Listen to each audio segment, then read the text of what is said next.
Hello, welcome to the very first video on my channel. I am Coloring Chemist and my name is Connie, and welcome. So I thought for the first video I would just give you a quick tour of my coloring space. I don't know if you can see outside or not. It's probably, there we go, that's a little better. Oh, there's a bird. I live out in the country, and so this is both my work and my sort of relaxing space. I have a desk and I put it up against the window because it gives me a nice view outside. And they say, isn't it a 20-20 rule? Every 20 minutes of working on a computer, you're supposed to look up and look at least 20 feet away. I think there's a rule like that. So this lets me do that. Alleviates my strain, so that's good too. So I will just do a quick sort of pan around my area here. That's what I'm working on right now. It's a page in the Townscapes book. It's got all the tiny little details. So maybe in a future video, I can talk about what I do there. So I'm just going to go to the left here. Sorry if I'm kind of moving quickly. I'll try not to move so quickly. I've got a printer that I have for work. So that's kind of nice. It's both a color and a black and white laser printer. It's also a photocopier. So that works really well. I've got a paper trimmer and a hole punch in there. Some Arteza gouache. Here I've got some racks of markers. I have a lot of supplies, and I'm so blessed and so fortunate to be able to have gathered these up over the last number of years, and just having them in front of me and seeing them just makes me feel so happy and so wonderful. So yes, I'm truly blessed and truly fortunate to have these supplies. I've got a stack of coloring books up there, just some potential coloring books for fall time. I've got, let me see in the case there, it says Polychromos Plus, and maybe I'll talk about what the plus means in a future video. I've got some swatch books in there. They're bound with something I have here at home, and it's called a Pro-Click binder, and it's a little bit different than the sort of traditional spiral binding or that sort of binding. So I might show that in a future video too, because it's kind of neat. It looks like spiral binding, but you can actually open and close it as many times as you want to add pages, take pages out. So that's kind of a handy thing for a swatch book. So I've got some of the Spectrum Noir alcohol markers there, some of the individual ones, and then some of the tri-blends. Those are water-based markers, and I have the Zig markers up top there, and then the Lyra brush markers, and then the Faber-Castell Gold Faber water-based markers on the bottom there. That's a ring light that I use. I also have a stand light there. On the wall there, it was funny, my dad, he's elderly, and he was visiting the other day, and he asked me what all the multicolored buttons were for on the wall. They're small paints. So I've got some, I believe they're Arteza and some Ohuhu paints in there, and they're just the acrylic paints. And those storage units just came from Amazon. I've got a few of the gilding polishes up top there. My stencils and things, lots of them I've just got on binder rings, those individual binder rings you can buy, and then some little hooks on my window frame there, and I hang them up. I've got some swatch things that I've colored. The swatch books here are great for knowing what colors you have, but I got these from Color with Claire, and they're fantastic because you make the little swatch cards and the color goes right to the edge. So it's much easier to match colors that way. This is my main stack of markers. It is very tall. At the bottom here, I have the bottom kind of big midsection here. I've got the Winsor & Newton alcohol markers. And I've got the brush ones and also the pro markers. And so I think I'll do a video about those later. They're my favorite alcohol marker. They are not cheap, I know, but they are my favorite for a number of reasons. And yeah, maybe I'll talk about that in a future video. At the bottom, I've got a few Copics, and those are there because they're colors that I just found I couldn't get. They just weren't available with the Winsor & Newton. And so I sort of did a little supplemental bit of Copic there at the bottom.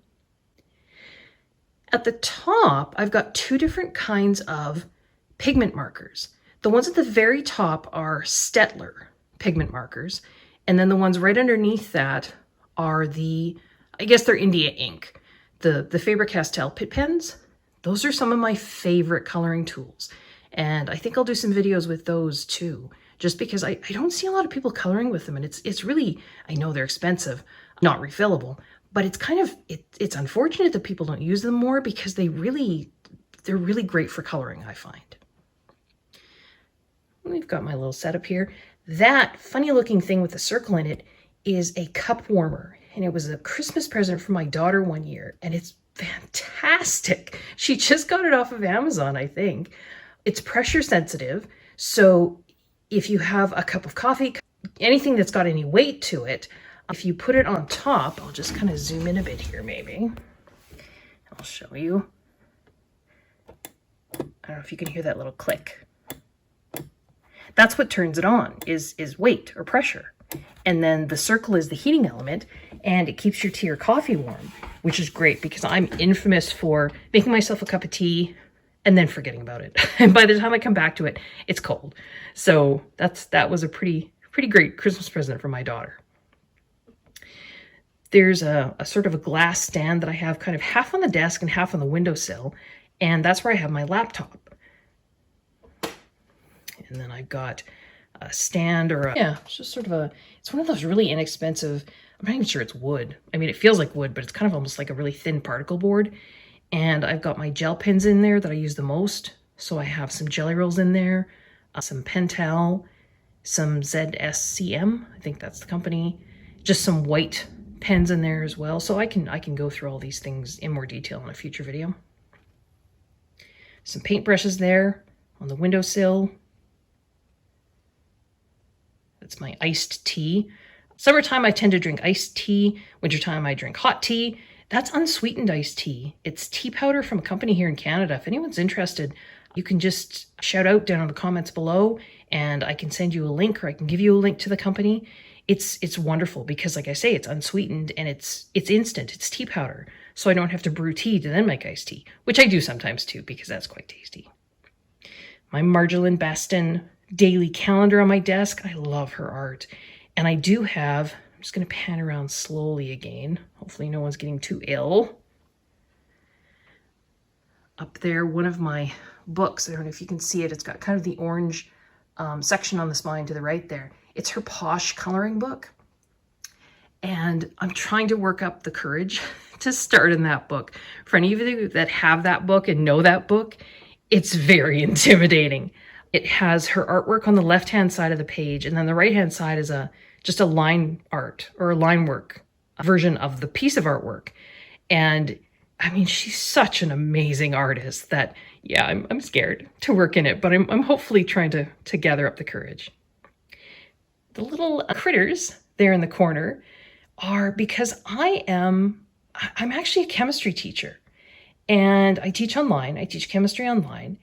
And those little critters, the one on the left is a mole. He's got glasses. He was made for me by a local lady. He's just felted. I'll just kind of bring you in a bit there. The one on the right is probably a hedgehog. But the student that gave the little guy to me was adamant that he was a mole. And if any of you are familiar with chemistry, mole in chemistry is a unit of measurement. And it's one that chemists use quite often.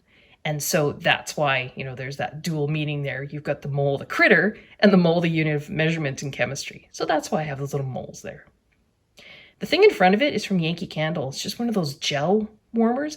I don't have the warmer out. I tend to have some sensitivities to smells. So if I put the warmer in, or if I put the gel container into the warmer, the smell's almost too overwhelming for me. So I just set it on my desk, and it's just sort of a faint smell. I think it's the Harvest scent from Yankee Candle, and it works really well. Got some blending brushes there. I got some, there's my Caran d'Ache, and I have the Neocolor ones and the twos. The other silver tin there is the Lyra version of their water-soluble crayons. I've got some gelatos. I've got a few of the Tim Holtz Distress crayons, so that's sort of my watercolor. Well, I guess I've got the Neocolor ones in there too. Toolie paint pens in there. Just starting to sort of get using them and figuring out the best way to use those. Got another marker rack there.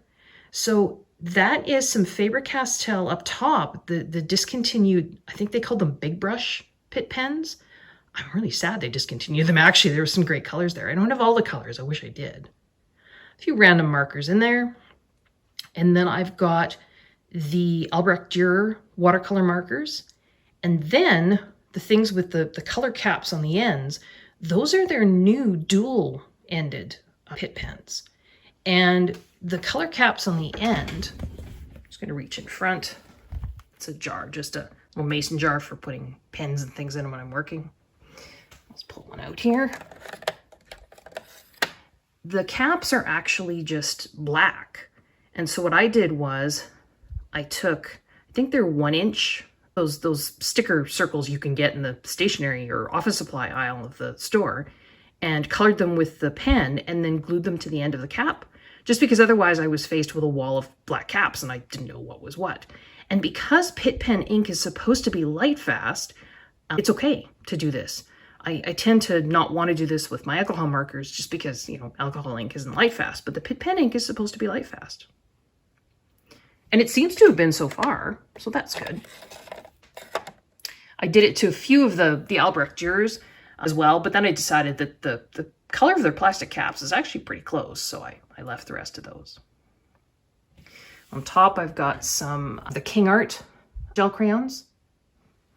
And then here is where I have my colored pencils. I'm in Canada, so my default is to call them pencil crayons. If any of you out there watching are Canadian, I think it's a Canadian thing. That's what I grew up knowing them as. So if I ever say pencil crayon instead of colored pencil, I do apologize. It's my childhood coming back. I've got Tombows there. I have Sarah Renee Clark's color cubes. That's a picture I painted. Now, there's a lot of things wrong with it, and it was one of those acrylic painting classes, so that's certainly not something I could ever come up with on my own. Because, like I say, I'm a science math person and always have been, and I've come to sort of art and coloring pretty late in life. So I'm doing a lot of learning, but I'm loving it.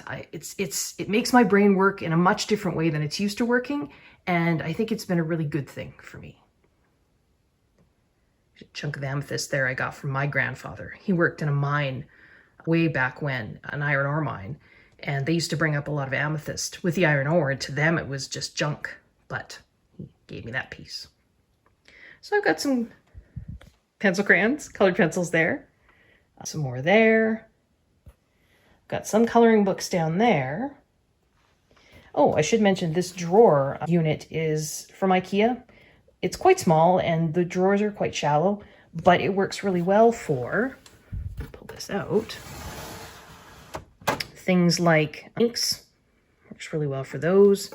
I think down in these drawers I have some of the pan pastels.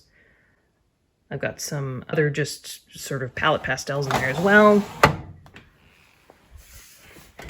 And then, sorry, scan over to here. That's my other shelf of coloring books. I've got some books up there. Oh, and there's Beaker and Dr. Bunsen Honeydew from the Muppets, because of course I'm a scientist, I'm a chemistry teacher. There's chemistry things down there. And then I will pan back slowly around.